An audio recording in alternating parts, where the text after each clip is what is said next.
Fortunately, just started virtual, so I didn't have to physically be there. So. They really use Zoom, they have a proprietary web platform. Good afternoon. I'm going to call the February 20th, 2024 Charlottesville City Council meeting to order. Ms. Thomas, will you please call the roll? Councilor Oshrin? Here. Councilor Payne? Here. Vice Mayor Pinkston? Here. Councilor Snook? Here. Mayor Wade? Here. Thank you. Is there a motion to approve or amend the agenda? I move for approval of the agenda. Is there a second? Second. Okay, we can cast our votes. Okay, the motion passes.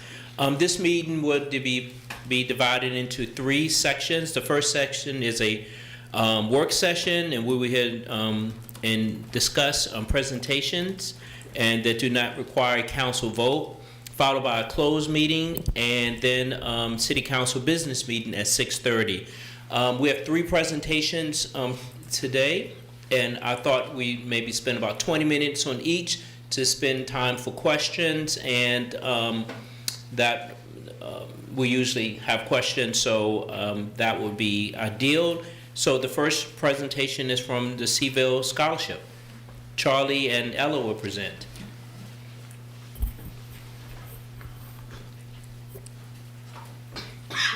Good afternoon. Thank you for having us. I'm Ella Jordan. I serve on the board for the Charlottesville Scholarship Program. And I'm Charlie Rogers, and I'm the chair on the board for the Charlottesville Scholarship Program. Okay, so the Charlottesville Scholarship Program has been around for about 20 years. We provide financial support and mentoring to high school seniors and adults in our community who are pursuing post-secondary education, either at the college level or through vocational training or professional certification programs. We run a lean and mean program. We are here to support our students. And the CSP serves actually occupies a unique place in our local scholarship landscape, as we offer annually renewable awards that are available to both high school seniors and adults. And we provide, and this is one of the main things that we do, we provide ongoing one-to-one support to every scholar through our volunteer navigation program.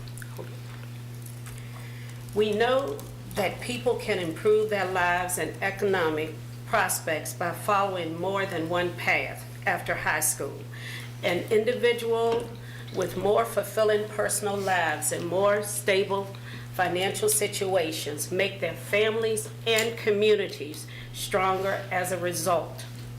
According to research from Georgetown University Center on Education and Workforce, even some level of post-secondary education short of a 4-year college degree can add nearly $250,000 to a high school graduate's learning ability. That's why we offer these scholarships to different kind of educational programs, including trade schools and professional certifications, as well as 2- and 4-year college. Well, what you're looking at is some amazing numbers. And these numbers could not have happened without the help of the City Council. Because back in 2001, you seeded this program with $250,000. And with your support and shared belief in CSP and what we bring to the community, back then, these are the things we are doing right now. So we've taken that $250,000 and grown it to $1.1 million in our endowment. And not only grew it to $1.1 million, but during that same time, $961,000 of the dollars were given out in scholarships to over 188 kids, of which 89 have graduated or received some degree. And right now we have 35 kids that's still in our system. Can I ask a quick question about that slide? Sorry, it said 188 scholarships have been given out. Was that 188 people or 188 awards? Let me go back. 188 local students. Yeah. Okay, individuals. Awesome. Yeah. Thanks. You're welcome. So if you look right here in the middle of this slide, you see a lot of faces. These are all local kids, and you should see one thing in common with all those faces, and that is a big smile. And the reason why they're smiling is, one, is you can see all these colleges they've gone to. You know, you see some really nice colleges of University of Virginia, that other Virginia college. You see George Mason, you see a lot of really good colleges up there. And another thing is, a lot of these kids, they are first generation college students. So they're the first in their family to ever go to college. And here's the kicker to this, is that a lot of these kids would not have gone to college had not the city council helped us start this program in 2001.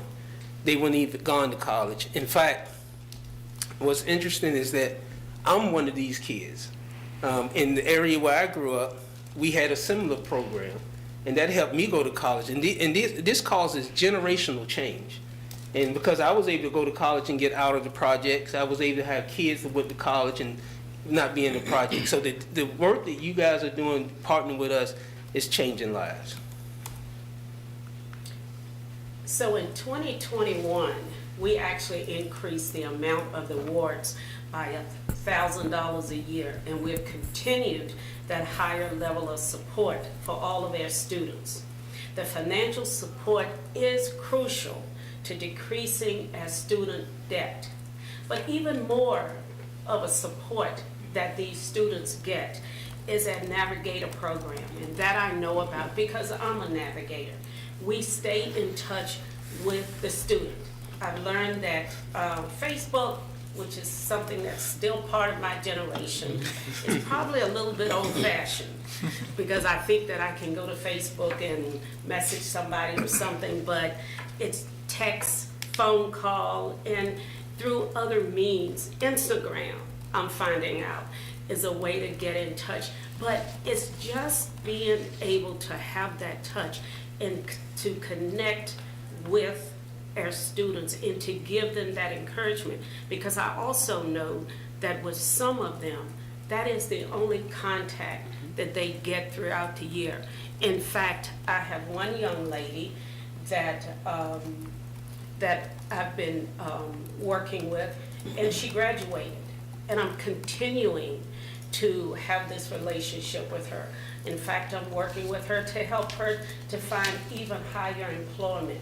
So it doesn't just end when they finish college. You create these lifetime relationships. And as you can see, one of our standing up there, one of our important navigators who was a part of us for years. One of the things we also do is, in terms of eligibility, we are scrupulous. We use FAFSA, VASFA, and income tax returns so that we check their income levels. And we also check the residency. All of our students that are considered are from the city of Charlottesville, with the exception of the Preston Corner. And that one includes Albemarle County high school seniors. And also, an important part of this is that we offer scholarships to city employees. So it's one of the things that unfortunately we've been lacking, getting applicants to apply, but we would also encourage you to encourage your employees to apply, because they are also eligible. So as Ella said, we are expanding. We're expanding it to named scholarships, and the Preston Corner Scholarship is one of our first named scholarships. It began back in 2015 and established by the Corner family for Preston Corner. And it has its own endowment, so it's not mixed with the other endowment. And we provide it to one student every 4 years. We've had 2 students who've gone through this program so far. One has graduated from the University of Lynchburg and one from the University of Virginia. So to give you an idea of how this program all works, it starts in March, except for this year because they're having issues with FAFSA, right? But it starts in March the 1st. We generally receive 30 to 40 applicants. And then those applicants are reviewed by our committee, and a list is given to the board for approval. And then when they evaluate that list, those students, they look for 6 things. They look for financial need. They look for academic success. They look for employment success. They look for clear set goals, demonstrated written language skills, and a persistence against adverse situations. So they are very persistent in when they face challenges. So we take those 6 things and we take those 40 applicants and we narrow it down to 11 applicants. And 9 of those applicants are high school students from Charlottesville. 1 student is a high school graduate from the alternative school, and we save 1 for an adult who's going to a vocational school or post secondary school. So, and then by the summer, all the scholarships are paid out, and then in the fall and the spring, the navigators, as she mentioned, they stay with the recipients. And I'd like to add to that, I'm also on the scholarship committee, and this is a difficult chore. Oh. Because I can tell you that once we get the applicants, and when I'm reviewing them, it's hard not to want to pick every one of them. We know that we don't have the money, but to try to pick the top tier when just about in every case there is a need. And so we don't have, of course, we don't have the money to give everybody, but we would just love to be able to give every one of these young applicants a chance. So our community support has been phenomenal. Not only individual, but corporate and foundation donations have supported the growth of our endowment. And that's what's allowed us to both increase the number and the amount of the of the annual scholarship awards. Community partners are absolutely incredibly supportive of our program. And we publicize this through nonprofits in our community who work directly with families. And we also coordinate with CHS, the AVID program, and the counseling office. So the CSP team is committed to making scholarships available not only to outstanding CHS seniors, but to eligible students attending the alternative city high school programs. And again, to adults in the community who need assistance in post-secondary education. And again, in 2023, as Charlie mentioned, for the first time, we had students from Lugo McGinnis Academy apply for a scholarship. And we noticed that those applicants were on paper and were not able to compete successfully with the CHS applicants, which is the reason that we are actually looking at those applications a little bit differently. And so that is actually what's led us to look at non-traditional high school applicants. So for our 2024 round of applicants, we have added new essay prompts that allow all the applicants to and especially those for non-traditional high school applicants to share more of their story with us and to help us to understand how post-secondary education would help them achieve their educational goals. We have committed to setting aside one of our typical 10 annual awards specifically for non-traditional high school applicants. And if no eligible application is received, then we will award that set aside to one of the CHS students.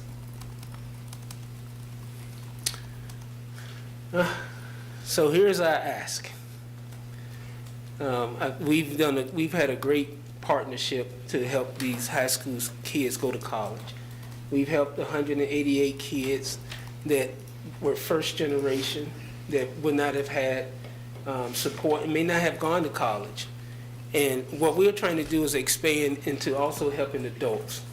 We know that the city has gotten involved with K-Tech, and what we would like to be able to do is implement the same thing we've done for these kids for adults, where we can have an offering where they can have scholarship to get through vocational training or recertifications or things like that. So our ask would be to you is to, just like you did in 2001, where you helped us with $250,000 to start this for kids, is to help us start this for adults as well.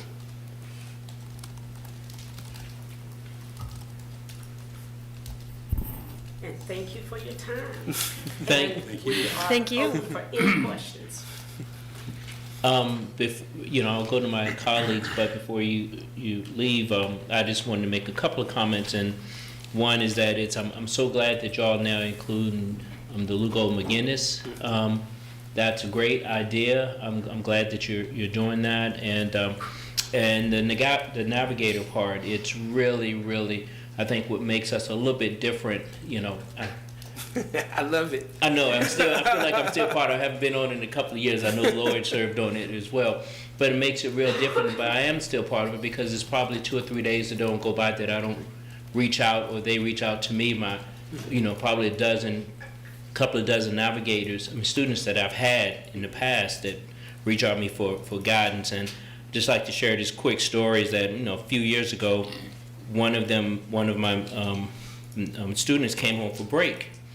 And we met at a local restaurant to go over the FAFSA form. So I had a lot of questions because remember, they can't go to their parents and say, how do you do this? And so we met, and so I was going over the program with her, and the young lady left, and then afterwards a waitress came over and said, that was really nice what you did. I wish I would have had that when I was in school. So it's just an example of that. And as far as the scholarships that we offer for city employees, it would be good, maybe Sam, if we can let Marion Hardy know, I don't know if it's some type of employee newsletter or something that it's an opportunity to apply if they want to get some additional education or something like that. So does anyone else have anything they want to chime in? I just want to say I was on the board for 3 or 4 years, and being on the board and being in particular on the scholarship committee, reviewing the scholarship applications, I was just astounded. I was astounded at the people who are coming up, who are, they've come through in many cases, and we get a lot of them are refugees, a lot of them are folks who have come from just very, very difficult circumstances, and thousands of miles literally, and all kinds of difficulties. And I was, every time I did it, I just came away thinking, if these are the folks that we're sending on to college, we're in good shape. Thank you. I may have missed it. Is there a new request for funding specifically this year that you all are making? Yes, so we are trying to replicate what we've done with students with adults. Okay. So we would love to start an endowment for the adults so that we can have scholarships for the adults that want to go to K-Tech or get a post-secondary education or get a certificate from the Charlottesville area as well. And is there a specific dollar amount you're looking for city council as part of the VCF process or something, or? Well, yeah, since you asked. Let's see how big. No, well, we started the one for the kids at $250K. I would say that we probably would want to start the adults at maybe $150 because their cost is less than the kids. So for $150, if we can replicate what we did for the kids, we may be able to help as many as 100 to 200 within the next 5 to 10 years to get into secondary education. So I guess are you doing fundraising for that in the community as well as for city council, or? Yeah, this is a yes, okay, yes, this is a program where we will try to raise that money to start that endowment, but we wanted to start here today. Got it. The way you guys helped us the last time, to kind of get it rolling. Got it. All right. Thank you, sir. Thank you, Ella. Okay, any other? Nothing else, thank you. Thank you. Thank you for your work on that. I Thank know you it's so a much. lot. We will now have a presentation on a CDBG presentation, representative from FAR. So I think this is some students that had been working, doing some research on this, and so looking forward to getting some information. Yes, sir. Thank you. And good afternoon, council members. Actually, before we start the presentation, if you'll allow it, I'd like to pass out physical copies of Yes. suites.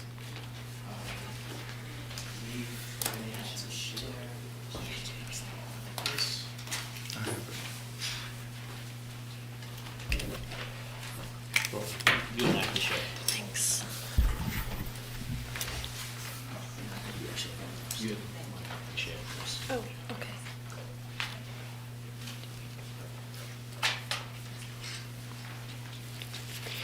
Would you like me to take a photo of everybody from up here so you get this vantage point?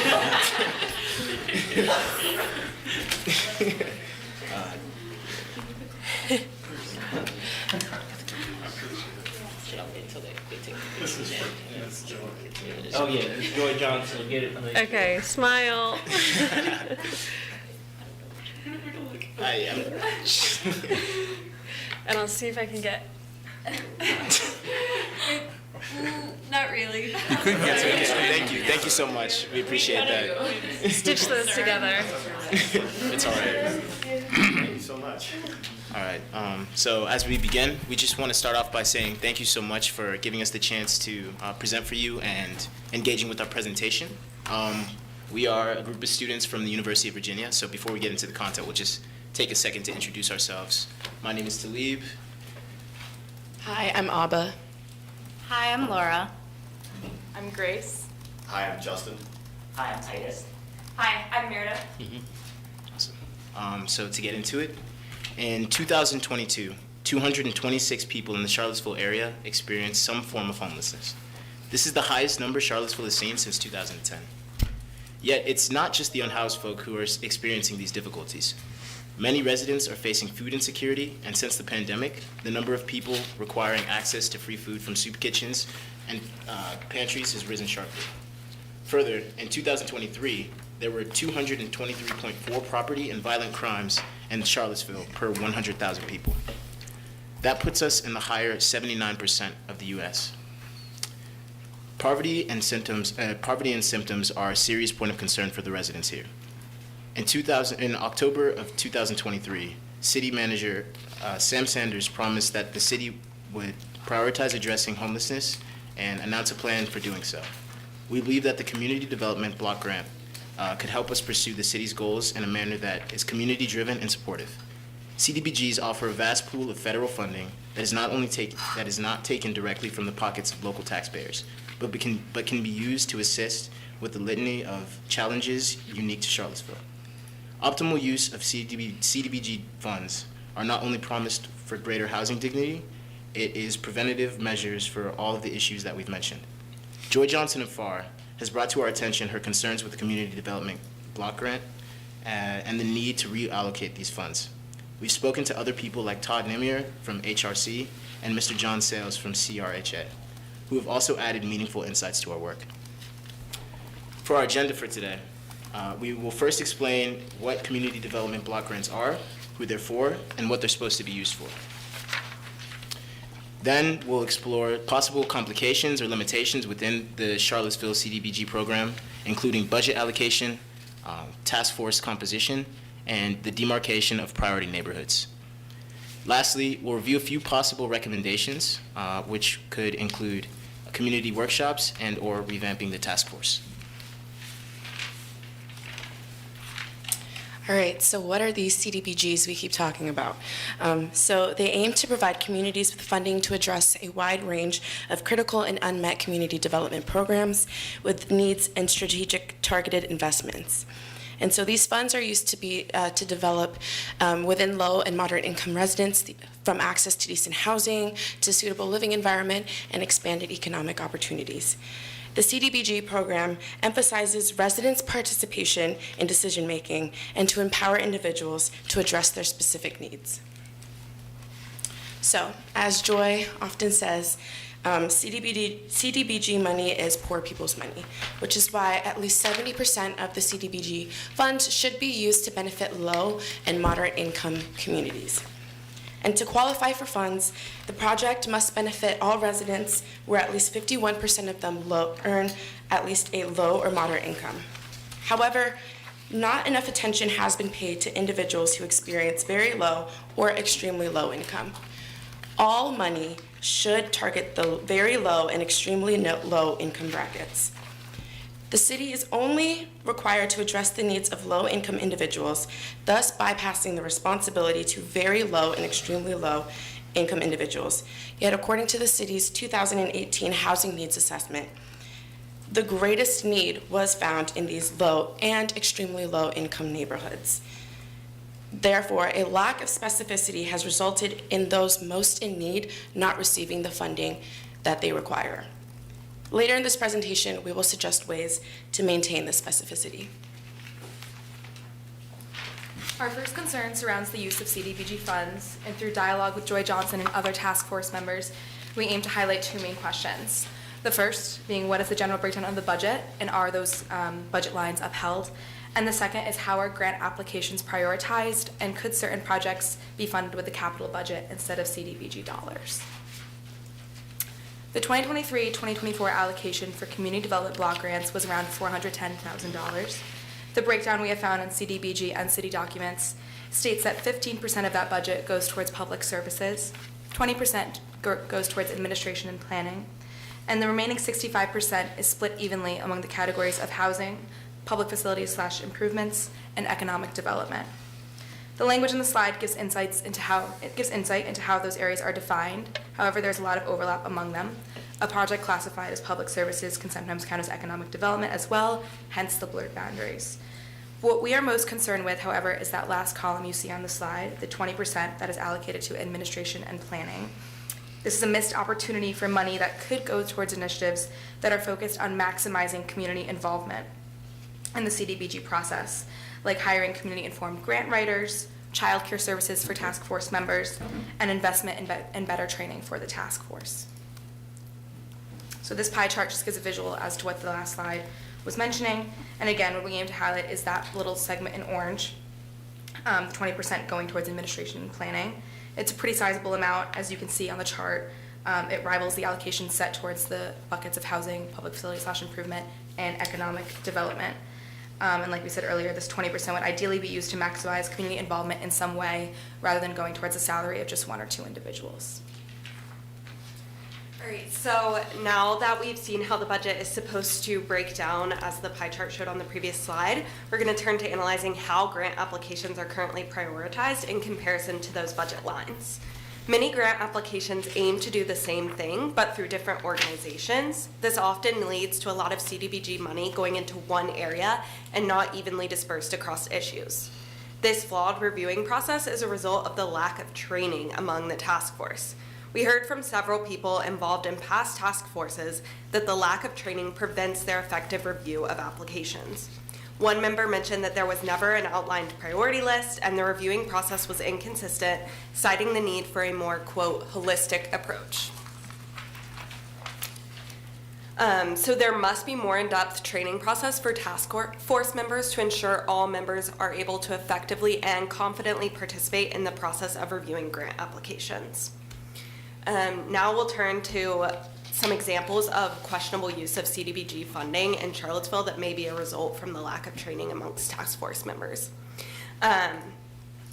So these examples that are shown on the slide are examples of ways that CDBG funds have been used to fund things that could have otherwise been funded by the capital budget or things that failed to achieve the goal of benefiting low to moderate income level residents.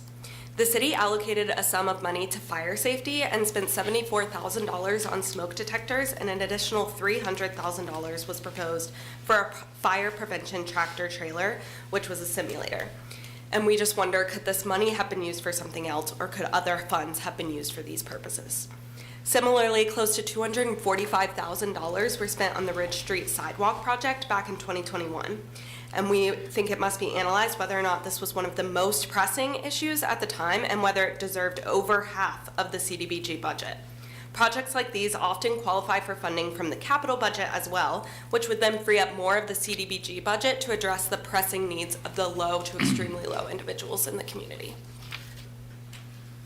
So after describing what activities CDBG can legally be used for, we see that it's fairly broad. And what we're questioning is how closely these ways of spending money align with what low-income residents need or what they perceive to be a priority. So in collaboration with Joy, FAR, and the CRHA, we got a sense of what activities might be more important for the city to use the funds for. And this is just a visual representation of that. At the center, we have the objective of CDBG, which is that low-income residents should be able to remain in dignified housing. And then surrounding it, we have activities that we think align very closely with those goals. So in the bright yellow bubbles, we see home repairs, for instance, are an important projects that we think the city should probably prioritize. The ones in gray are on the outside, and they are things that CDBG can technically be used for, but we want to point out that these are things that can be funded from the general municipal budget. Sidewalks, parks, and public works are all really important to living in a nice neighborhood, but they can be funded from other sources such as capital funding. CDBG funding is really unique in its purpose, and it should be used for the white and the yellow bubbles that are shown here. The CDBG program also designates 5 target neighborhoods for project focus, but how accurately do these neighborhoods reflect the low and extremely low income individuals they aim to target? So the map that City Council, the city government has assembled is outdated. It doesn't reflect the current income distribution in Charlottesville, so we created our own with the most recent census data that was available, but that's from 2019, so our map is also outdated. We bring this up because if the City Council operates with the same data, they're going to fall into the same pitfalls that we did. So if they don't either collect more accurate, specific, and recent data, or loosen the boundaries and communicate with the task force about where the funding is most needed, they're going to reach the same conclusions, same flawed conclusions that our map does here. On this map, we have the median household income in Charlottesville of each block group. Using smaller geographical units, which are block groups as compared to neighborhoods, allows us to get more specific information within each neighborhoods. The color on the maps can correspond to an income bracket. The darker the color, the lower the average income is for that block group. And you can see that the neighborhoods in Charlottesville are all named on the map. The ones with the red outlines are those currently distinguished or designated by City Council as CDBG target neighborhoods. Looking at the map, we can see that there are some low-income areas that aren't covered with the target neighborhood designation. For instance, parts of Grady Avenue are pretty low income, but they're part of the Venable neighborhood, so it means that they are not eligible for CDBG funding. I should also note that the median income statistic isn't perfect, especially when looking at a smaller geographic unit like this. The census doesn't provide a value if there are not enough people to calculate the income. So again, we really articulate that there's a need for either more accurate income data or less rigid boundaries to what these neighborhoods are. If we jump ahead here, we can see that the next slide is a map, the same map as before, but zoomed in on the current target neighborhoods. If we look at Belmont in particular, we can see that there's a lot of variation within that neighborhood. As I'm sure you're all aware, a lot of this is because recent gentrification. The northern part of Belmont is now a very high income area. So we need to ask if the entire neighborhood should be eligible for CDBG funding or just the parts that are still low income, very low income, and extremely low income. The previous maps have given us an overview of what Charlottesville looks like right now in terms of income, offering insights for reevaluating how we define target neighborhoods going forward. This map shows the change in median household income from 2014 to 2019, giving us a glimpse into how neighborhoods have evolved and may continue to do so in the future.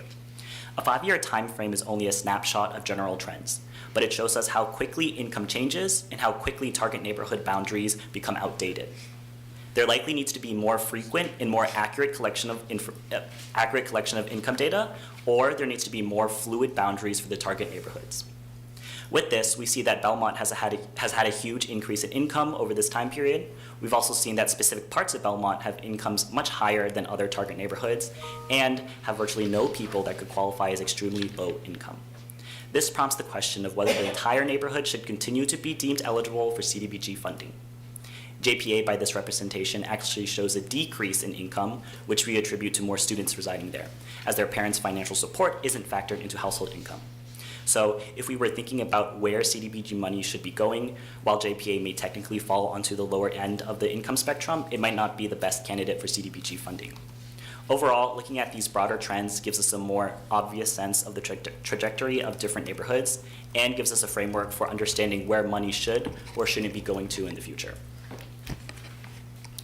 We'll now be moving into a brief description of the task force. The task force is a group of individuals whose purpose is to represent the target neighborhoods. We've collected some testimonies of previous task force members to help us understand how the task force operates and what issues or failures members often run into. Here's a video of 2 former task members speaking of their experience.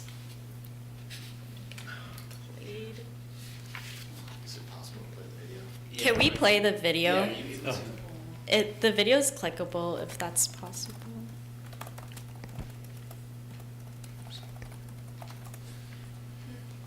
He's working. Oh, I think it's on a PDF, isn't it? Yep. Okay. It's a PDF. Yeah. There's no. Okay, that's fine. Yeah. The video sort of explains how the task force election and application process is rather unclear. Applications are limited to mail-in applications, and the outreach is not comprehensive enough to ensure that all community members have the opportunity to apply. Further, the application timeline is quite short. We believe that reducing barriers can improve participation from community members. This can include making meeting times more convenient, providing childcare during meetings for relief, as well as investing in outreach via social media or other methods of publicizing. We suggest that these initiatives could potentially be funded by the 20% administration budget. We would also like to propose an initiative that could work in tandem with the reforms we've suggested for the task force. This would involve community workshops, which would include participatory budgeting processes that allow residents of the city to play a vital role in making decisions about how public funds are invested in their neighborhoods. Community workshops are also intended to train those who serve on the task force and carve a space for residents to come together and brainstorm ideas for what changes they want to see in their neighborhoods. This ensures that funds are being put towards relevant and necessary projects that reflect what the community really wants. The next idea that we'd like to highlight regards the budget and the administration portion. And if that 20% could be used to help resources and the intentions maximizing the community involvement. For example, that money could be allocated towards childcare for the children of task force members, which could enable further flexibility in their meeting in the afternoon. Or the budget could be used for a designated grant writer, wherein residents could see the improvements that they want in their community, but don't necessarily know the process of obtaining such things. The grant and the grant writer would be a resource at their disposal. Dr. Harris spoke about this idea a bit more as a form of a technical advisor who could advise the task force on how to make choices which combine the needs of the citizens and the requirements of the city. The final portion, or the final option for that 20% would be directly towards events such as community workshops, raising involvement within the community at large about CDBG program. We had a clip that we wanted to play for you, but I think we can probably send the slides via video, and if you wanted a chance to look at the videos that we included, that'd be nice as well. So in conclusion, why should City Council care? The CDBG program offers a pool of federal money, not coming from Charlottesville taxpayers. It can be used to address a large number of issues plaguing the low-income community here in Charlottesville, from housing to food security to crime prevention. For the next steps, we recommend the budget prioritizes should be analyzed more closely, specifically the admin and planning bucket. Priority neighborhoods should be redefined, and the CDBG task force should be reconstructed, prioritizing citizen engagement through community workshops. Thank you for your time. Thank you all so much. That was an excellent presentation. I thought the information and the graphics was really good, and your points about better training for the members is It's excellent point. I was a member as a school board rep for many years, and I had some experience because I have a planning background, but a lot of the things we were just kind of thrown into, so that was a few years ago, so I think it sounds like more training still could be needed. Was something that you said, I'm sorry. Laura, I'm sorry. In your in your slide, you said avoid overlap. I was wondering if you could just go into that a little bit more. I wasn't sure what you meant by that. If you're referring to the task force versus the community workshops, is that the overlap you're? It was about 3 back. Yeah. Oh. Whoa. Sorry. Those are our sources. That's where you're Right. I think This one? right there, avoid overlap. Oh, Grace, do you? Yeah, I think that was brought up by, oh, I'm sorry. That was brought up by a former task force member in the video as well. What he was saying was that a lot of times they would have grant applications come in and they were aiming to do the same thing. So it was like Habitat Humanity wanted something for housing, and then another housing organization would come in. And so then he was saying how like you'd then have a lot of money going towards the same issues, and there was a lot of overlap, where he was like, if the budget was like truly respected, then you would have enough going to housing, enough going to economic development, things like that. And I think that was the overlap we were trying to cite with that. I understand now. Thank you. Yeah, of course. Other comments? Just a few comments, and I know unfortunately we're a little crunched for time with another very important presentation still to come. But a few thoughts it spurred is one, I definitely agree. I think in the past there were issues with allocations going to projects that were either projects meant to just get something out the door as quickly as possible, or as you said, padding capital projects that we could have done in our CIP without CDBG. So I definitely agree with that point. I think we've made some changes internally that are preventing that from happening again, hopefully. Also definitely agree that the Meadows make sense to include, as well as breaking down Belmont into more granular detail in terms of where we're targeting our investments. And the final thought I had about you referenced participatory budgeting.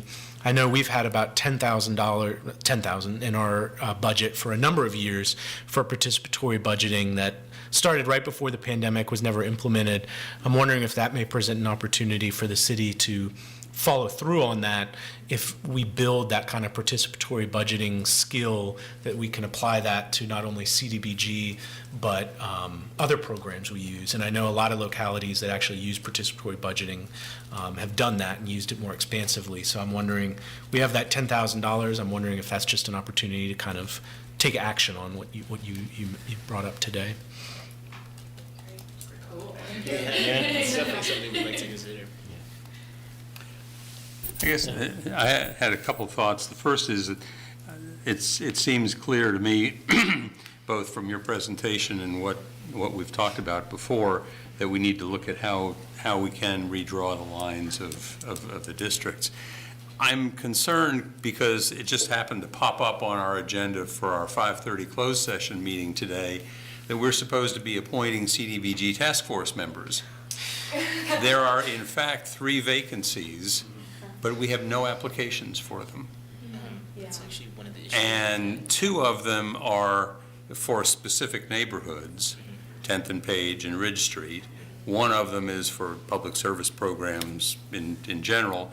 But that says to me that we have a problem of figuring out how we can make a service on the CDBG task force something that's more doable for more people. So that's something we need. And there may be a problem of simply educating people about the fact that there are opportunities for service.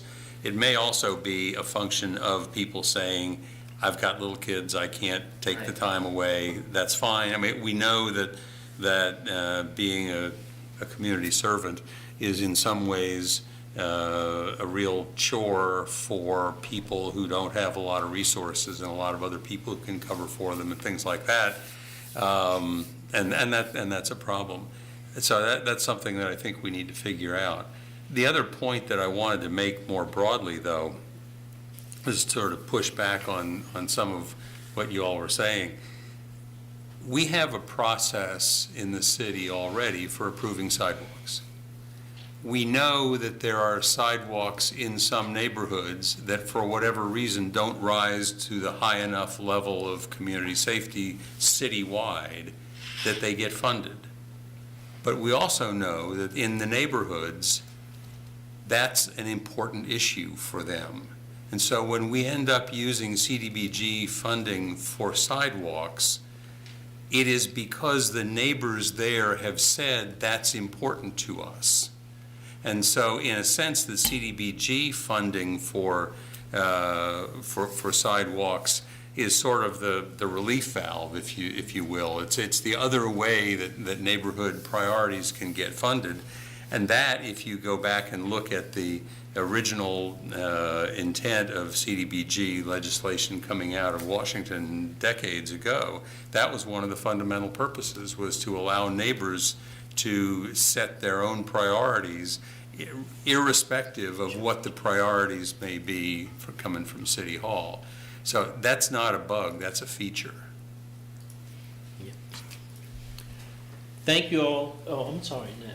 But a quick comment on that is, I think as we move further into more consciousness about changing our culture from being a car-driven culture to a bike-ped bus culture, we'll be able to spend more on sidewalks and other projects so that we don't need that relief valve. That is hopefully a short-term as possible relief valve.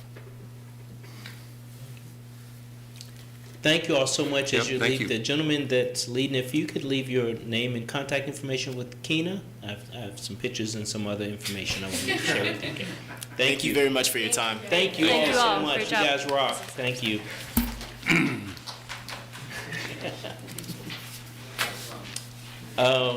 Okay, next we will have ranked choice voting. Taylor? Can I make a quick comment before everyone leaves here? I think I heard you were a bunch of UVA students, correct? So UVA is something we're really trying to push more towards for this coming year. We've been getting heavy turnout of same-day registration voting at our polling places on Election Day. You can same-day register in our office, or you can just register prior to Election Day. It's really hard for our election officers to get that done when there's 300 people coming through. So we're working with the university right now to try to get a satellite location for November general elections moving forward, at least for this November for a presidential. So just keep it in mind, let everyone know, come out to our office. Taylor is on the job. Hey, I heard UVA and I was like, I'm getting this while I'm here. She got more than 2 people. She like, I'm Yeah, I'm like, I've got it while I have a floor. Wherever two or Thanks, you all. more are gathered, huh? yes. Saw an opportunity. Yes. All right. Hello. I have met everyone here, I believe, but I am Taylor. I am the elections director for the city of Charlottesville. And I am here with Jim Nix. Jim Nix, Secretary of the Electoral Board in Charlottesville. I think I know everybody. except And we also Mr. have Sanders. Bob Hodis, who is the vice chair of our electoral board with the city of Charlottesville here as well. We do not have a nice presentation like last time. I did that this fall, so we just kind of wanted to go over the concerns that we had raised this past fall with ranked choice voting and all the updates and improvements that the Department of Elections and other agencies have worked on to address for now. So when we had last spoken with you, I believe it was in August, about the feasibility of using ranked choice voting in Charlottesville, our position was that we saw no barriers to its adoption. There were still a few technical issues that remained. A lot have been addressed since we had last spoken. There are still a couple of outstanding ones, but again, it is our office will take the same stance that we see no hindering barriers to this. It's just a few things to keep in mind. Ultimately, it's up to council, and our office and the electoral board will not take a stance in one way or another, whether we are for or against ranked choice voting by any means. The major concern that we had raised was about the certification of the software. The certification of the software is still something that it has now been acknowledged by the Department of Elections that they have approved the software. It has not been certified, but with their approval of the software, they have acknowledged that they believe that they are confident in the approval, and they have taken any responsibility. So before, where we were unaware of who would be responsible in defending it, say if someone were to challenge the legitimacy or accuracy of the results and of the tabulation software, it is not up to us to defend, which was a major concern that we had. It would be up to the Department of Elections. Can I ask a question about that? Yes. Is there a difference between approval and certification? And if so, what are those processes? So from our understanding, you want to take this? Yeah, we went back and read the statutes very carefully, and it appears that they use the term synonymously. Most of the time they say approved. There are a couple of certified sprinkled in through the verbiage in the code book, but it seems that they consider them synonymous. So if we say it's been approved, then there's not a follow-up certification we're waiting for. We're good to go.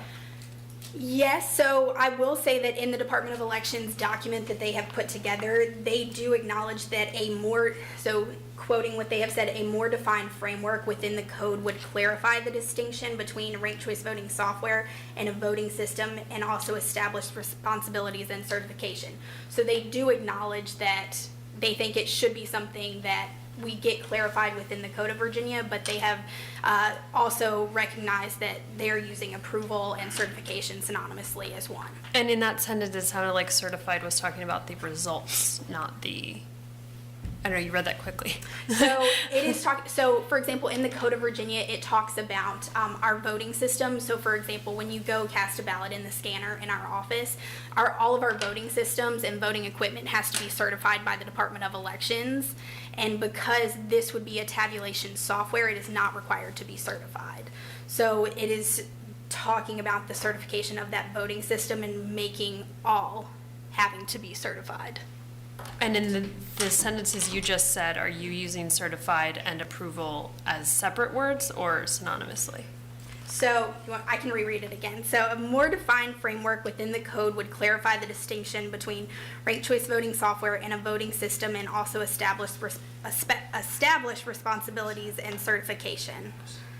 So to me, what we have understood this as is that they're saying that by making this in the Virginia Code, making it to where it would be a certification requirement, it would be in that same section that it currently says all voting systems and softwares and electronic poll books must be certified by the Department of Elections. It would also say voting systems, electronic poll books, and software used to tabulate results would be certified. So there's a gap in the language in the regulation book, but as far as we are concerned, we're okay with this software and it's been approved by the state and we're able to use it. And it has been used in many places. Right. It's not just new for Virginia. So the waiting for certification is really just waiting for a clarification in the code. Correct. Got it, but the software is legit. According to the state of Virginia, it has been approved, and they stand behind their approval, so they do not see any sort of hindrance, and they're not requiring any sort of certification until it were to be required by code and by law. Or any sort of additional. Correct. Okay. So, also expanding on this a little bit, there is a bill that is already passed the Senate and has now been sent over to the House P&E Committee. It talks about expanding ranked choice voting to other local offices, as well as constitutional offices, school boards, etc. And it has a lot of details in the body of that, stating that it would be required, the software would be required to be certified. It talks about risk limiting audits and a few things that approval of this bill would put a lot of the details that we had questioned before in writing and in the legislation and in code, so it would clear things up a lot. The next thing is that an issue that we had discussed previously is transposing hand-counted ballots to be machine-readable ballots. So hand-counted ballots are ballots that we have emailed to voters, whether that be a voter that is print disabled, so they have a hard time reading, and they have machine readers on their PC or computers at home, and they're able to receive a ballot electronically, so that way they can independently mark a ballot, and then print it off and send it back to our office, as well as military and overseas voters. They are also eligible to receive their ballots by email, and print those off and mail them back to us. We do not accept electronic ballots, but we will issue electronic ballots. In order to keep the safety and security of our elections, those ballots are not machine readable. They do not have any sort of barcode, so as of now, they are hand counted by our election officers on election day. What we were asking for was transposing guidelines, so making those ballots to be machine readable. So our election officers would be responsible for transposing what this voter has put on X ballot onto another exact copy of that X ballot, so it is machine readable. Because a cast vote record is required in order to use the ranked choice voting tabulation software, it has to be made into a machine readable ballot. That was not something that existed before, and the Department of Elections has corrected that. They have approved and brought in the transposing guidelines. There are a lot of other issues. I mean, democracy is much more complex than most people think. Everybody thinks everybody votes, you count the votes, whoever gets the most wins. But it is enormously complex. One of the issues that we were concerned about last year was election night reporting. You can't complete a ranked choice election until you have every vote, and some of them will have to be transferred onto machine readable ballots. All the provisional ballots have to be done, the late arriving absentees, all that has to be done before you can tabulate the election. So the concern was, what do we do on election night? Because people really want to get early results. Well, the state has ruled that on election night, we'll just report the first round, the first, in a ranked choice, you rank, your first, second, third. Only the first rankings will be reported on election night because those come right from the scanner. And then if there are winners in the first round, that'll become quickly evident, although you still won't be able to declare that on election night, even if they are, candidates are substantially ahead, because there are a lot of absentee ballots that come in later now, and a lot of provisional ballots, especially from the same-day registration. Another issue was risk-limiting audits. And risk-limiting audits are now required in the state, and we're going to have one this fall, as a matter of fact, for the presidential election. It'll be a statewide risk-limiting audit. A random selection of ballots we're assigned a random selection of ballots to pull from the ballots stored, and those are hand counted. But there's no way you can do a meaningful tabulation of a ranked choice election without having all the ballots. And so the state has determined, wisely I think, that the only solution is to do it like with election night reporting, just use the first rankings for the audit. And it makes sense because what the audit is meant to do is validate the results from the scanners. So that just having the first round results would certify that the scanners were actually doing what they're supposed to. And then the tabulation issue is a separate one later. Reporting by precinct is another recent addition to the election law. All absentee ballots need to be reported by the precinct of residence for the voter. Previously, we just had a relatively small absentee total, and so it was just another precinct.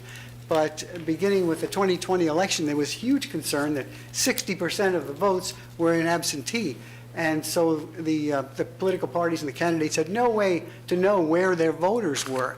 And so the General Assembly passed a law, and it was signed by the governor, requiring reporting by precinct. Well, again, reporting by precinct is not possible in a ranked choice election, because you don't have a meaningful election result unless you aggregate all of the votes. So again, there, it is the first rankings that are reported by precinct, and the ranked choice tabulation is for the entire collection of ballots. Write-ins are another one. That's a headache that we only have in general elections. There are no write-ins in primary, so it's simpler to implement ranked choice in a primary. I spoke today to one of the experts in the country on ranked choice voting. He's a guy named Chris Hughes, who works for the Ranked Choice Voting Resource Center. That's the organization that created the tabulating software we use, and Chris is an expert on this. He said that there are still questions on the best way to handle absentee write-in votes. The Department of Elections has reminded us that the law requires that voters have the ability to write in a vote on in general election ballots. So we have to figure out how to do that. The easiest way to get around it would be if the aggregate of all write-ins in a given election was very small, which is usually the case. If the number of write-ins is less than the total number of votes received by the lowest performing candidate on the ballot, then they can all be discarded right at the beginning. But then there's the issue of the second choices for all those people. And all I can say now is that the state recognizes that they need to clarify the procedures and rules for counting write-ins in a ranked choice election, but that only applies to general elections. So we already have the answer for primaries. So it's complicated, and the experts are still working on it, but I'm confident that we'll have a solution by November of 2025. So another thing that we had raised as a potential concern was recount. So, and this is something that still remains to be addressed, is how to handle a recount for an election. One of the main issues or concerns that we are discussing, for example, it was not a ranked choice voting election, but I always bring it up just to have in the back of our mind, is that this past June, for example, there was a recount that happened in Prince William County. It was in conjunction with another locality. It was one of their state offices, but they had to conduct a recount because it was just a couple of votes difference between a couple of candidates. So it was an automatic recount because of the threshold between the number of votes. There was an observer present during that recount happening, and they objected to how the election officers were handling the recount, thinking that certain things weren't going to protocol. This was actually taken to court. The judge ruled that a specific precinct had to be hand counted, and hand counting with a multi-seat race is really, really difficult. It was not an issue for Prince William. They got the same exact result, but it's something that we need to keep in mind if we were to ever have to hand count, if there were to be a situation like this. It is not likely, it does not happen very often, but it's something that needs to be addressed and kept in mind. There is not a simple or easy way, or honestly close to accurate way to hand count multi-seat races. You have to use an algorithm, and it would be really difficult for our election officers to get an accurate number on how this were to happen.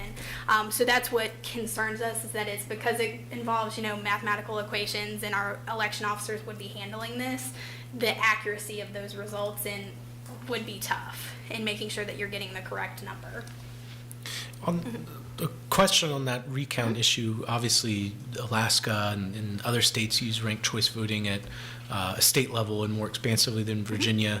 Do you know what, if any, recount processes they have in place and they're using?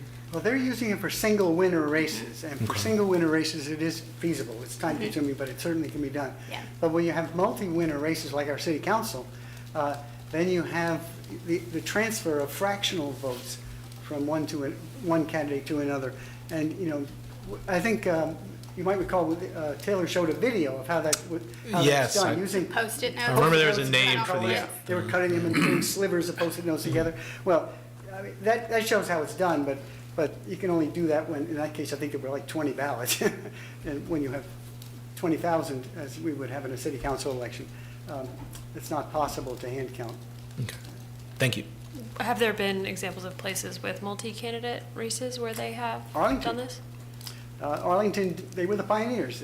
Last spring, Arlington had a supervisor race with two winners in the same ballot. So Yeah, but that have had to do a recount. no, it wasn't close. So close enough to require a recount.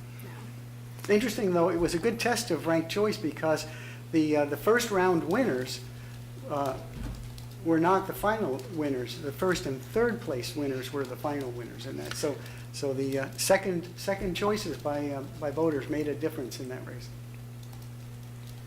Yeah, so it's just something to keep in mind. It does not happen very often. There's not a large likelihood of that happening, but it could. It just happened very recently to another locality here in Virginia, so. So I think that for me, my major concern was, that our electoral department was prepared for it. And it sounds like, all of your concerns have been addressed. I know that y'all can't take a position on it, or that you're not going to take a position on it. I think that something else that you want to, that I guess we as a community want to think about, that should something come up, recount or something, and you're being interviewed, that, or the electoral board being interviewed, that you won't be able to tell the public as succinctly, as clearly as possible, because when you start doing some of the stuff that we saw before, it can get really kind of down in the quagmire. But I'm prepared to support it, because I think that it sounds like your concerns have been addressed, and we got the issues addressed of certified and approved. I don't think it's a license, but no, approved, yes. We may have overstated the problem with the recount, because the way recounts are done in Virginia, they're machine recounts. So all the ballots go back through the scanner again. Now, on election day, the scanners are programmed to reject overvotes. So if you vote for too many, you get a second chance. You can correct your mistake, get a fresh ballot, and remark it. It doesn't reject undervotes. So if you neglect to mark or if you improperly mark it, so the scanner can't see what you've marked, it'll just get taken in as an undervote. In a recount, the scanners are set to reject both overvotes and undervotes. So when you do a recount, you always, it'd be very, very rare to get the same result in a recount, because there will be some ballots where people didn't read the instructions and they circled the names instead of marking in the little box. And when voter intent is clear, we can count it. So you get a little different answer with a recount. So what would happen then is you'd have a different set of cast vote records, because we would correct those on like we do for transposing ballots. And so you have a different set of numbers that go into the tabulator. And presumably the result would be the same, because the number of ballots that would change because of problems with reading voter intent by the scanner originally wouldn't be much. But so it can be done. We run them all through the machines just as we do for any other recount, and then interpret voter wishes and then run them through the tabulator. So is it the hand recount that concerns you? Yes. Yeah. Yes, it's the hand recount. If it were to be challenged, if the process in which we are doing this were to be challenged and it were to go to a judge or go to court, and they say we were to have to go to a hand count, that's when lays the problem. What would cause that? If you have an observer present, so both parties or anyone on the ballot is entitled to have observers present at the counting of these ballots, and if someone there were to object to how the process is being handled, or saying, oh, that was clearly an undervote and we saw a little mark in the corner of it, we're here. If we can clearly identify voter intention, if someone were to challenge that, I don't believe that was a voter intending to mark in that space, and they were to challenge it, that's when it could go to court. And it activates a hand count for all of the ballots, not So- just for the ones that are in question? So, correct. So in Prince William, what they did was they did a hand count for one entire precinct, and they said if the results were not the same for that one precinct, then they would do an entire hand count for the entire county. Prince William has 250,000 voters. Yeah, so it'd be terrible. Challenge. Unfortunately, they were the same. Yes, Yeah, they it were was the the same. exact same. Everything came out correct. Prince William also has the same software and voting systems that we use, so it's okay. It's a good sign. Proven test. Yeah. And so when Good you sign. say the machine rejects the over or the undervotes, that then comes to you all and you you determine what the intent was. Correct. So it doesn't not count them, it just Correct. double checks. That's when, so for example, if anyone were to ever come to one of our pre-processing sessions or one of our sessions with Kaplan or counting all of our absentee ballots, Our system is different than what you see if you go cast a ballot on election day. So what it is a ballot goes through a high-speed scanner, and actual images of those ballots come up on the computer. So we do them in batches of like 20 or 25, and images come up on the computer, and it will say out of this 25, it will mark 2 of the ballots as red, and it actually pulls up those images for you to say, okay, what is the concern here? And it may be that someone overvoted in a contest, that someone undervoted in a contest, and that would be the machine that we would use in the recount process, because it's a lot quicker and it actually identifies more of those issues for you, in order for us to catch a lot of the mistakes. But recounts are directed and overseen by a court. There are lawyers on Yes. both sides and all, so it's a very formal affair. I think Councilor Snook was involved in one, I think, in 2008. Just blame the lawyers. So, bottom line is, we're prepared to assist in producing an ordinance, and writing an ordinance for you if you choose to do that. The law says that if there's going to be a ranked choice election, that decision needs to be made and announced at least 90 days before the election. In reading over the administrative code again today, it looks like that there are 2 options. You can pass an ordinance that says all future elections will be by ranked choice, assuming that the ranked choice conditions are met, like the number of candidates is appropriate and so forth. Or you can just do it for the upcoming election, and then 90 days plus before the following one, you can decide to do it again. So you really have a choice. You can either go with a long-term ordinance that'll cover repeating, number of elections, or just do it for the next one and then see how it works and decide what to do after that. And how, sorry, go ahead. No, go ahead. So how Arlington did their original one this past June, when they did their first ranked choice election, is that they passed the ordinance for the one election rather than doing an open-ended one or saying for all future elections, to see how it went and to see how the community liked it, and if it was something that they wanted to move forward with. They decided not to for November, but they have now since approved for all future primaries and are in the discussions, I think, for all future general elections. They're meeting as on well. Saturday, and one Yeah. item on the agenda is to authorize ranked choice for general elections in the future. So they're But yeah, Who is it they? Arlington, Board of Supervisors in Arlington. So, And you all were recommending that we would start this next year, So- if I recall from your last presentation. well, it's, the first opportunity to do it would be the primary in June of 2025. Yes. It's, can't use it this fall. yes, the only seats that it can be used for ranked choice voting at this current moment is just for your local governing body. So just for city council would be the only office that could be elected via ranked choice voting.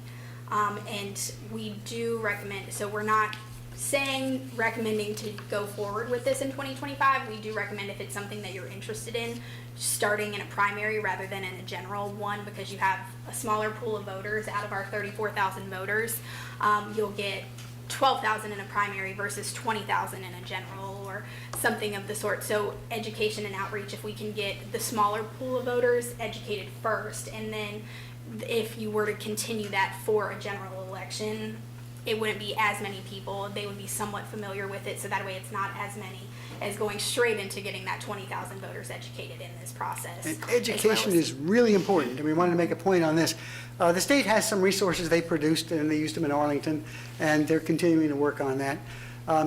But we would have a massive education challenge. There would be some costs involved, nothing enormous, but we'd have to have outreach to the community in multiple times, different locations in the city. And it would be our responsibility to explain to the voters how they do this. But why they're doing it, we'd have to rely on you folks to do. If you make this decision, we really want one of you to be there with us at these community meetings. So if questions come up as to why we're doing this, we would defer to you. If they ask us how to mark the ballots and how they're going to be counted and all that, we can explain that. Thank you for the presentation, and I appreciate all the work y'all have done to try to reduce our risks and the questions. I feel better about things than I did. I still have a little bit of hesitation about this fact that if someone asked us to do a hand recount, then it sounds like we're not quite sure how that would work. In any event, I'm wondering, and I don't know the answer to this, I'm just wondering, is this something that would fall under the city attorney's review at some level, or is the Board of Elections, it's separate? Well, the city attorney the would be ordinance. responsible for, I think, preparing the ordinance for you to consider. We would advise on, you know, it's based on our knowledge of the law. Okay. Well, that makes sense to me. I don't know if Mr. Stroman has had a chance to use his keen insight to investigate this at all. I have not, but certainly depending on the guidance that council provides this afternoon, we'll do so. So I think that, oh, go ahead. I just want to say a couple things. One is that about 15 years or so ago, the Charlottesville Democratic Party instigated its own ranked choice voting system. We were calling it instant runoff at the time, but it was effectively the same thing. And I had two responsibilities in that process. One was to write the rules for it, and second was to actually administer the counting of the votes by hand. And certainly, I mean, we had a couple thousand we were dealing with, not 20,000, so it was something we were able to accomplish in the matter of a few hours. And the one thing that was clear to me was that there was a lot more angst among people who thought that somebody somewhere was going to be able to figure out a way to game the system than there was, than what was justified in terms of how things actually worked. And people were saying, I am confused, and what they were confused about was that they couldn't figure out a way to game the system. But they figured somebody else who was smarter than them must have figured out a way. And I kept trying to tell people, no, it's pretty simple. All the voters need to be able to do, if you have 5 candidates, is count from 1 to 5. Rank people in order. It's very easy from the voters' standpoint. And that the people who were having all of this heartburn were the political pros who somehow thought that there must be some way they could get an advantage out of all of this, and they couldn't. And it worked very well. And I'm glad that the General Assembly has allowed us to take some steps in that direction. I will tell you that one of the things that I think is going to be confusing to people, and we're just going to have to live with it at the moment, is the fact that on those odd year elections, we may have some candidates who are running ranked choice voting and some candidates who are running just first past the post. If you got school board, I mean, school board may be one of the places you absolutely want to be able to do a ranked choice voting system, but you can't do it right now. Right. So the General Assembly's got to get on the stick and you make said that a that little it easier. passed the state senate. Yes, it did. 21-19. It was a party line vote. Yes. It's now before the House. I expect it will pass the House because the same majority is there.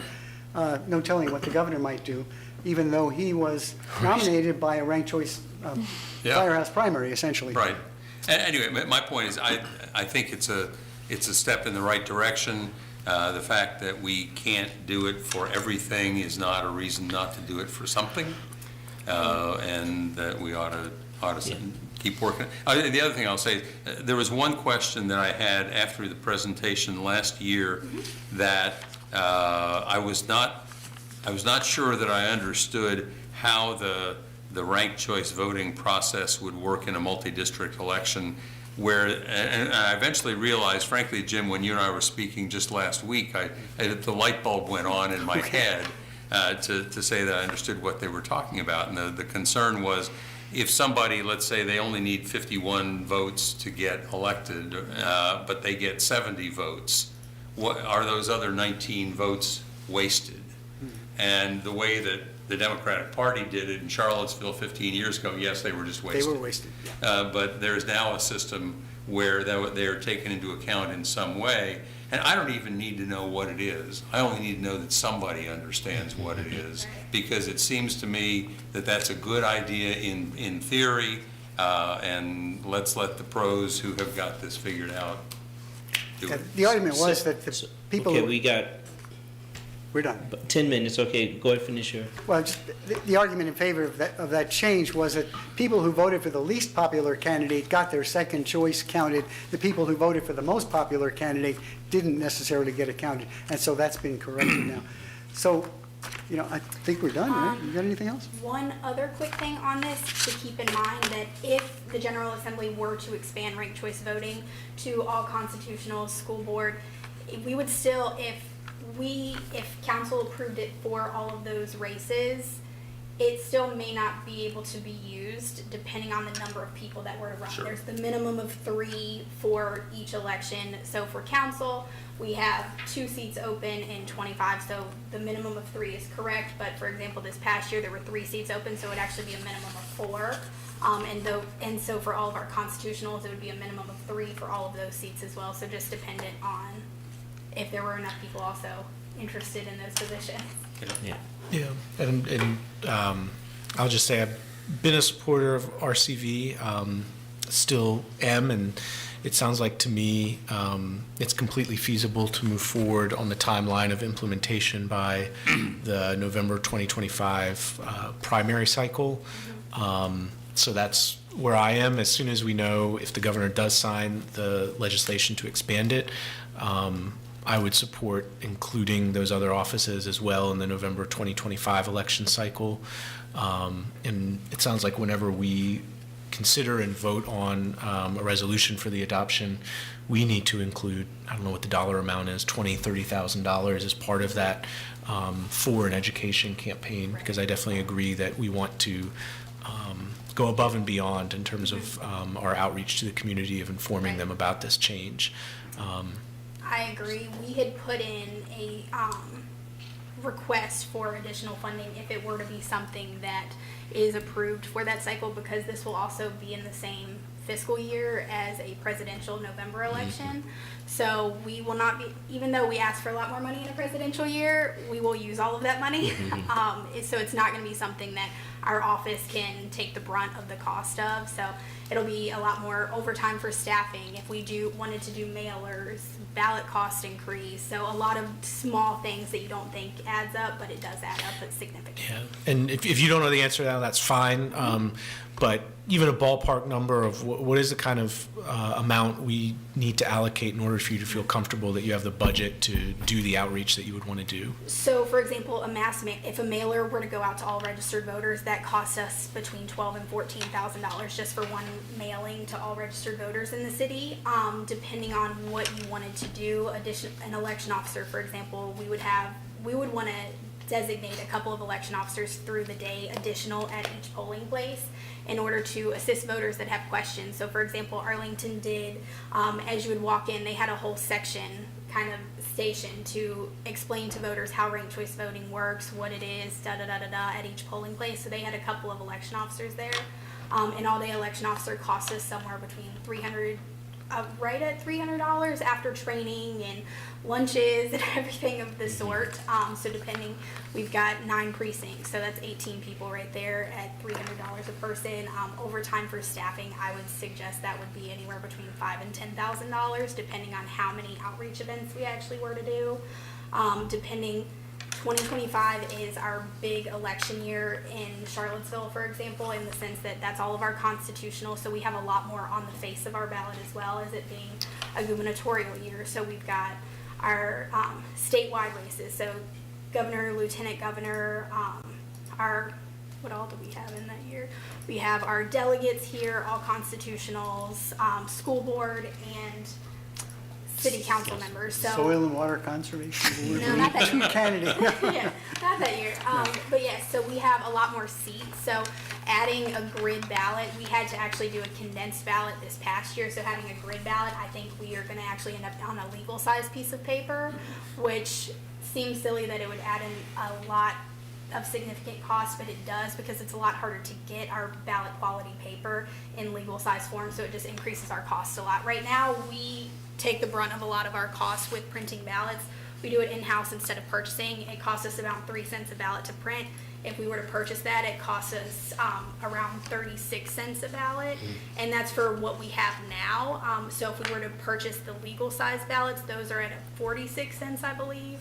and I don't believe we're able to get the ballot grade paper ourselves in order to print it, so it would be a significant cost on the back end. It's a little hardware expense too. We'll need Yeah. a new computer to do, a standalone computer to do the tabulation. Yeah, so we won't be able to solve that today. You work up the numbers and let us know. But before we leave today, I really want each council person to, say if they support it or not. So Lord, I'm just going to start with you. I think I know where we are, but I think it's Yes.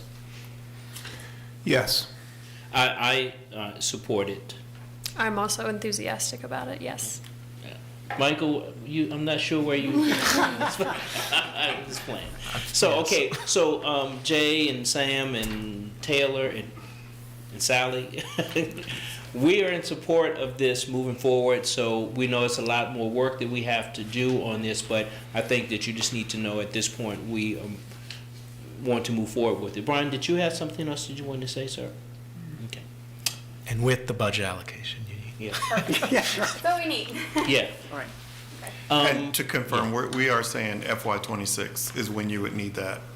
You're not So- saying this new fiscal year, right? No, it would be The June following fiscal year. 25, so Got it it. June would be- 25. Okay. Yes, June 25, so Yep. yeah, is that, That's FY '26. okay. Got it. Okay. And small thing to add too is we also have to remember the crop of first-time voters that we've got access to in the schools, and we can do outreach to them and do simulated votes for their, school class president Yes. and that sort of stuff, or just, Yeah, absolutely. Yeah, we did a mock election at I guess the only thing I would add, since you asked, Mr. Mayor, yes, I support this. I think it's what we need to do. I still have some concerns about what you mentioned about maybe that's the engineer in me or project manager in me that always worries about these, rare events, but I hope we can, between now and I then. do too. That's what I have, Yes. I have said that a lot. I think the headline topic about RCV makes sense. I'm supportive of it, but I think the devil's in the details. I have a lot of confidence in you, especially in you. But reach out if you need help or money, or if you're concerned or worried about something. Getting our elections right is important. Yeah. So anyway, thank you for all your efforts on this. Okay. Thanks for hearing us. Okay. Okay. Thank you so much. Is there any other business, Sam? No, that's it. Okay. Is there a motion to go into closed meeting? Yes, I've got that motion here. Thank you. Pursuant to Section 2.2-3712 of the Virginia Code, I hereby move the City Council convene a closed meeting as authorized by Virginia Code Section 2.2-3711A1 for the discussion and consideration of prospective candidates for appointment to the following boards, commissions, and authorities. And this is a long list. Board of Architectural Review, Charlottesville Affordable Housing Fund Committee, Charlottesville Economic Development Authority, Community Development Block Grant Task Force, Community Policy and Management Team, Historic Resources Committee, Housing Advisory Committee, Human Rights Commission, Jefferson Area Board for Aging Advisory Council, Jefferson Area Board for Aging Board of Directors, Local Building Code Board of Appeals, Minority Business Commission, Planning Commission, Sister Cities Commission, Social Services Advisory Board, Towing Advisory Board, Tree Commission, and Vendor Appeals Board. Second? Okay, can you cast your vote? Okay, motion passes. City Council is now in closed session and will return at 6:30.